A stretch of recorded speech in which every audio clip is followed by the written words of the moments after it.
convention process works. All the candidates knew going in to the election process, to the primary process, that at least on the Republican side, it took 1,237 delegates to win. The Democrat side had a similar number, or a similar concept, but they had 2,400 because they've got more delegates. But both sides set the rules in place for how it's going on. So now we're going through this process, and everybody's voting that wants to go vote. Turnout has been huge, to use a phrase. Texas Republicans went from 1,000,004 in 2012 to 2,000,008 in 2016. We doubled the number of people who turned out, doubled the number of people who wanted their voices added to each other's to see where we go. And so that process is working out. Now, the rules of how we do the convention cannot be changed until the convention convenes in July. When it starts, we will have 2,472 faithful Republicans. We will have the voting cards for that process. These folks will be selected by the states. There'll be 3 from each congressional district across the United States, and then there are other at-large. As an example, in Texas, we have 155 votes of that 2,472. 3 of them would come from District 11, and so those folks generally will be the party faithful, the ones who are the most involved and the most been at it the longest. In Texas, they'll be selected in May when we have our convention. So the Rules Committee for that convention will start convening, I suspect, sometime in June or earlier, and they'll start working on what the rules for the convention should look like and all that stuff. But they can't change anything. All they can do is make proposed rule changes. Then when the convention convenes under the rules set in 2012, we ended it. The first order of business will be to adopt the new rules for the 2016 convention, and that will all have come through the Rules Committee.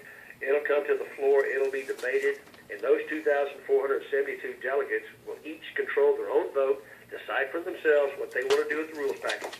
And so that's the group that makes that happen. Then let's assume that no one has the 1,237 votes necessary to win the nomination with the 50% plus 1. The Texas delegates, well, all delegates, are bound on the very first ballot to vote for the way they're assigned.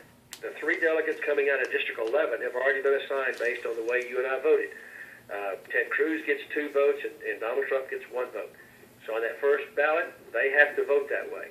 And in Texas, we have a special state rule that says if the person you're assigned to is in the second round, then you have to vote for them as well. But if it goes to a third round vote, then then everybody becomes a free agent, and they begin to vote their heart at that point in time because they're the ones who've been charged with the responsibility of making that happen. So all of this is going to play out in front of the whole world as that process is happening. If it goes to a third vote, the retail politic and the grassroots work and the conversation among those 2,400 delegates is going to be intense. It will be full contact. I don't doubt that at all. But they're the ones who have the votes, and there's no small group of party elites, whatever, that can run this deal. There's not going to be brokered in that sense. Now, 2,400 out of the millions that voted, that is a relatively small group. This plurality thing that I'm beginning to hear Mr. Trump talk about is that would change the rules, because he knew, and every going in, you needed the 1237, which is 50% plus 1, which is a majority. Not a plurality.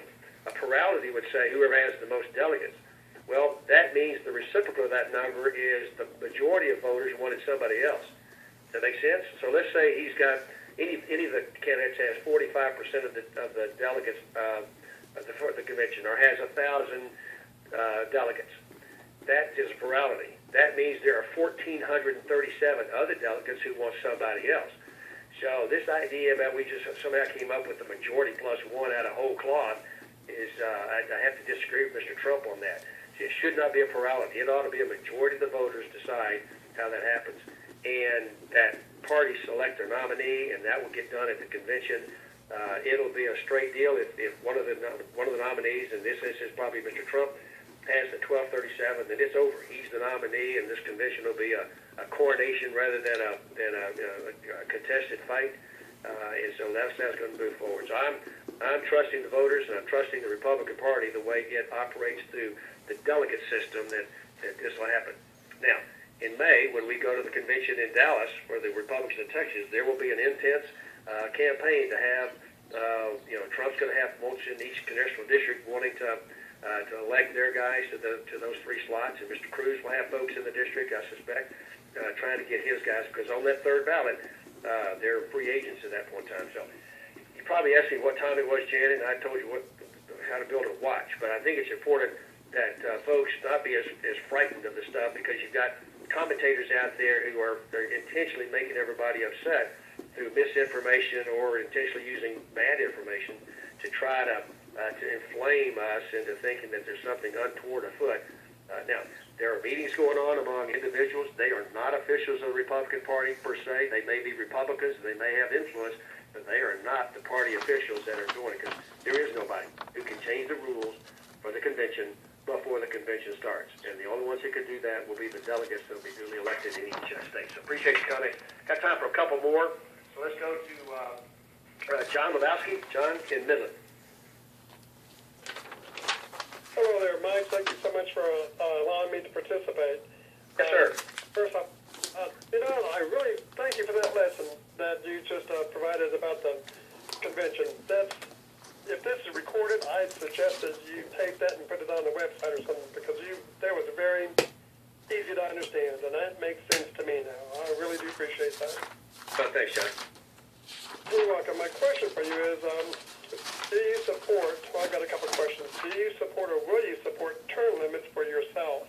And, well, I don't know if you could make the Senate, I guess just the House. First off, do you support term limits for Congress?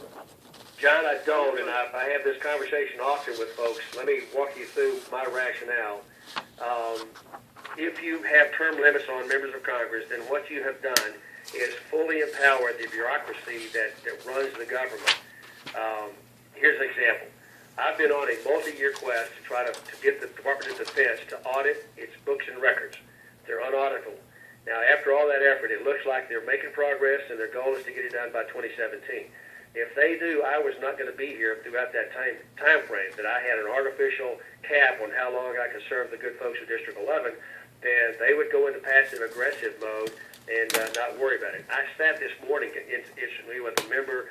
I did a 1-minute speech this morning. A guy sat down beside me, and he said that one of the executive branch agencies had a discussion about whether or not he had a viable opponent in the primaries.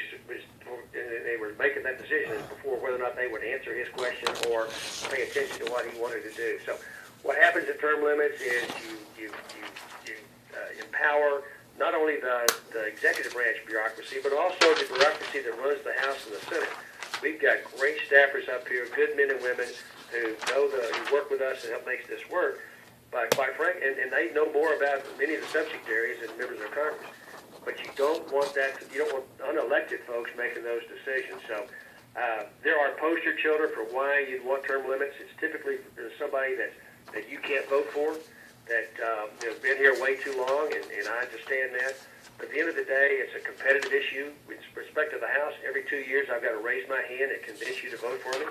And those folks that you would prefer to have out of here, who've been here a long time, somehow, some way, they're convincing their voters that they're the right person to represent them. So I trust the voters in District 11 to make that decision every 2 years. Now, my commitment to you and all the other voters in District 11 is that as long as I'm in a leadership position or moving up in positions of influence, and I'm currently the chairman of the House Agriculture Committee, I'm going to work real hard to stay here. But if I top out, if I get to a point where I'm not going to move up and I don't have another leadership role, I'm coming home. I'm going to let somebody else start their efforts at representing folks in District 11. So you've got to vote every year or every other year to flush me out. But again, I think it would take a constitutional change, not just a House rule change, but it would take a constitutional change to make that happen. And what that does, if you look at the states that do have term limits, and the California being an example, it's not the panacea that a lot of folks think. But you said you had one other question besides that. Yes, sir. Thank you. Well, thank you for answering my first question. Really, I do. I really appreciate it if you would begin to consider at least compromising. Instead of, my perspective, that a lot of Republicans, and I'm a moderate Republican, and I believe I'm a dying breed, because I do believe in compromise, because that's what I teach my children, to compromise, that they just can't get their way, and they can't take their toys and go home if they don't get their way. And that's what I'd appreciate and would hope for and expect from our elected officials, whether I voted for them or not, to compromise and work together instead of just saying, my way or no way. And I'd appreciate it if you would instead. I hear you. Thanks for that. That's what when we do that, and it does happen from time to time.